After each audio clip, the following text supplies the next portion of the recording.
Hello everyone, this is Venom Geek Media here, and today I'm going to be doing a little Q&A for the Romulan War series that I did in Battlespace. There are just some little questions, little issues that have popped up over the course of the series, and I've answered some of them in the comments, but some of them I think are worth discussing in a full format video, so that's what I'm going to be doing today. Hopefully it won't be too long. Okay, so I'm going to try and cover as many of these questions as quickly as possible, and we'll see how we go. So the first question, I'm just going to do the easy ones first. The first question is the question of sources. What are my primary sources for all this information? So it's a combination of things. So the novels by Michael A. Martin are the primary source in terms of what battles actually take place and the general flow of the war. There's been some that I reinterpreted a little bit, because he puts the Battle of Seoul in 2160 right next to the Battle of Cheron.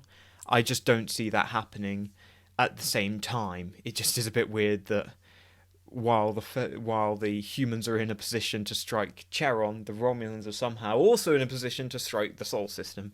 It doesn't really make sense that would be the case. So there's a few slight reinterpretations, but for the most part, I've particularly in the early months of the war, that is the narrative I follow. Now, they don't really talk in detail about the battles. There's some vague numbers mentioned, but it's like an estimate. So I've gone off of those estimates as well. Obviously, they mostly have the Romulan fleet is apparently entirely birds of prey, whatever that means at that point.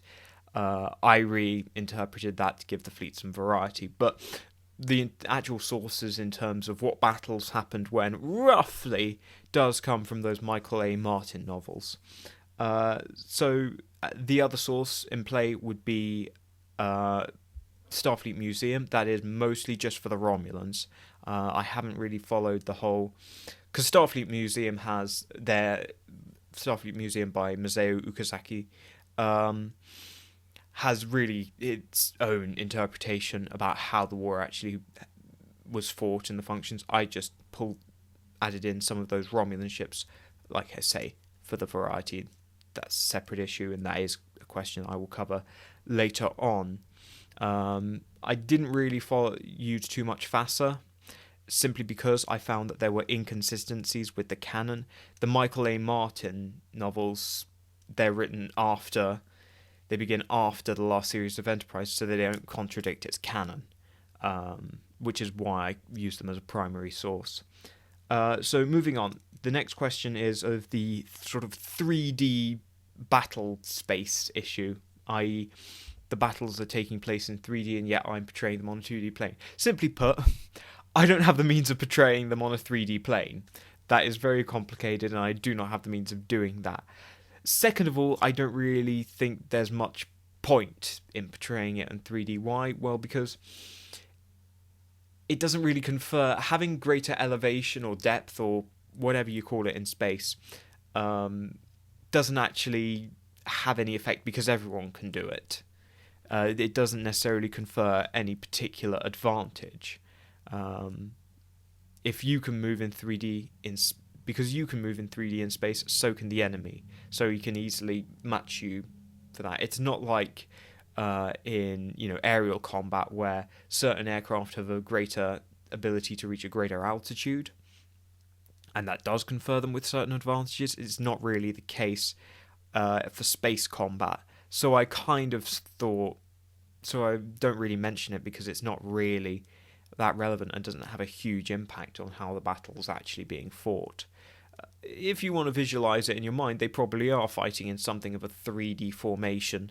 But like I say, that's hard to portray and has a very limited real impact on what's going on. Next issue, bit of a hot button, and it's come up in Wings episodes as well. The question of using the term draft, and a lot of people get annoyed with me for doing this, and I understand why, because of course draft, I know, is a naval term that refers to how much of the ship is below the water. I get it. Why do I use it? Well, because every single other bit of terminology that they use for starships is naval. They have a port and starboard. I don't really think height is a very good term. It feels very static, very planet based. Really, you wouldn't have height or draft. You'd have uh, width, you'd have length, you'd have. Because length, you could argue, would be from the front of the ship to wherever the engines are. Like, that's the plane along which length is counted. But in terms of height in space, well, height is relative to where the ground is. Since it's never going to be on the ground, you'd actually have width 1 and width 2. That would actually be the correct way of describing it, even though, as we know, ships in Star Trek particularly are meant to have a height rather than a width 1 and width 2. If you want width 1 and width 2, you'd look at the Expanse. But in any case, I don't want to use width 2 either. So we lack precise terminology to use, and I feel like draft is the best one to be using. So that's why I use it, and I'm not going to apologise over using it. It's an imperfect term, but a lot of these terms are imperfect because it's sci-fi. We're trying to use naval terminology to apply to a science fiction. So the next question is regarding the title sequence. A couple of people have asked why Star Wars or Halo appears in the title sequence. Simply put, that's because I, at some point, plan on using the series formula to cover those universes. I don't think it'll be anytime soon. I don't think I have much of an audience interested in. I know for definitely I don't have much of a Star Wars audience, and I doubt I have much of a Halo audience either. So it'll be a long way off when I've kind of got a broader reach of audience and I've got enough people who would actually be interested in that. But I'd like to. The other thing it does is add some variety to the opening titles. Okay, next question is an interesting one. There's a bit of discussion concerning the role of the telecapture units. These are part of the novels by Michael A. Martin, and they're an extension. The implication is they're an extension of the drone technology, the telepresence unit that we saw in Enterprise. And the question is, why do the Romulans have this now? Why do they never have it again? Because it allows them to capture enemy starships and take control of them. And it's a complicated question of you need a certain level of computer integration in a ship to allow that to work, because essentially you're then relying completely on the ship's remote control. Is it actually viable? I'm not sure. I'm not really sure how much human ships in Enterprise really rely on their computer. They seem to be quite analog in a lot of ways. It doesn't seem like the actual computer is running everything based off of crew commands. There seems to be a lot of manual input. So I don't know really how effective they would be on 22nd century ships. Now, they do often capture alien ships, Vulcan ships, which are more advanced. So perhaps it's a case of that. It's a case of that where they can capture more advanced Vulcan ships. Why did the Romulans never use it again? I think it's a case of it becomes increasingly easy to counteract.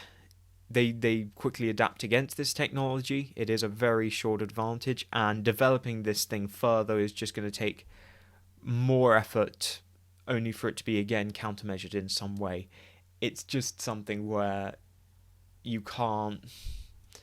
At that point, you could be spending your time on other technologies more efficiently. So I think that's why they probably abandoned it, is because you would just otherwise you'd have to be continually developing it, and it's not really worth it. Final sort of the light questions. The role of the coalition.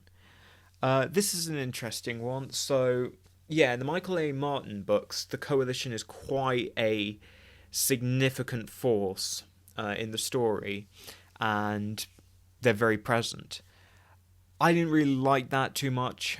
A lot of others. So, for starters, Starfleet Museum has them less present. Most other sources have them less present. It is mostly the Michael A. Martin books that have the coalition quite present.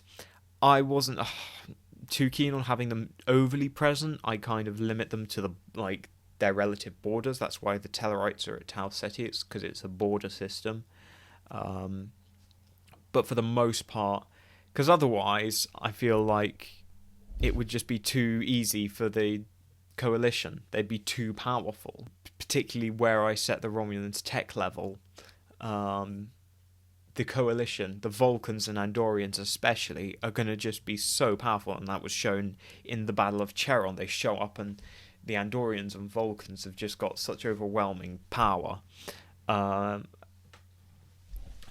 so I was like, keep them out of the war as much as possible. And also in the Michael A. Martin novels, the Klingons come to help at Cheron, and I'm like, no, that's too much. That's a little bit too much. I do not see the Klingons even getting involved. They have got their own problems right now that they're resolving. They have no interest in this Romulan-Earth conflict. It is just back of their minds. The Klingons are wrapped up with lots of other concerns, not least the Orions at this point, so I don't think the Klingons are actually going to be that heavily present, which is why I didn't include them. And I kept the Andorians and Vulcans out because they are very, very powerful.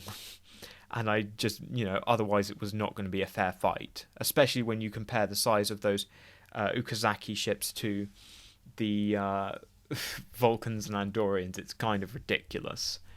Okay, so next question. So this is kind of going to be a chain of questions that I'm going to answer altogether. Well, actually, I'll answer this one first. The question of the Vulcan superpower. I wouldn't say so. I portray the Vulcans as the sort of dominant power, and I do stand by that. You look at the size of their ships; they're ridiculously massive, and we're not going to see ships like that again until the 24th century. So I do stand by the fact that the Vulcans are the dominant power. Any species with an axe to grind is going to the Vulcans. If you're that's the Andorians and the Klingons.